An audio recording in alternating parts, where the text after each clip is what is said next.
Wow. Aš labai tikiuosi, kad šitą mašiną dėl to... Čia ta pati Audinė! Čia ta pati Audinė! Jas, sakiau, kad jin visur yra ir visur bus. Ir ačiū Dievui. Ir jinai su 1.8 turbo.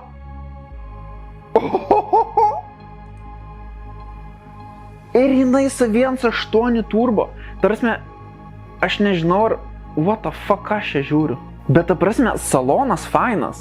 Aišku, neskaitant mėlynos spalvos. Bet man atrodo, kad jinai bildinta buvo tikrai tais legendiniais 2000 metais, kai Need for Speedas, Greitieji siūtė, viskas buvo ant bangos ir toks buvo tiesiog stilius. Kaip dabar mums patinka vieni dalykai mašinose, tais laikais patikdavo žmonėms kiti dalykai mašinose.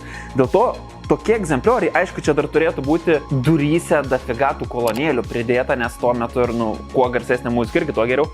Bet man asmeniškai labai patinka toks stilius, ne todėl, kad jis kažkaip gerai ar negerai atrodo, bet dėl to, kad kažkas sudėjo prieš 20 metų žiauriai daug savo laiko, pinigų, kad gautų tokį rezultatą. Tai aš į tai žiūriu kaip į meno kūrinį, kuris buvo prieš 20 metų. Ir oh my god, šitą mašiną prieš 20 metų turėjo būti fucking bangeris. Tigrai ant mašinos. Check. Tigrai ant mašinos. Gerai, seniau būdavo tigrinės sėdynės tigrinis salonas ant sėdynį. Tiesiog užsidėdavo toks kaip coveris. Čia žmogus pagalvojo, bus tigrai ne tik viduj, bet ir išoriai. Ir dar salonas, ta prasme, odinis salonas, mėlyna panelė, aptraukta oda.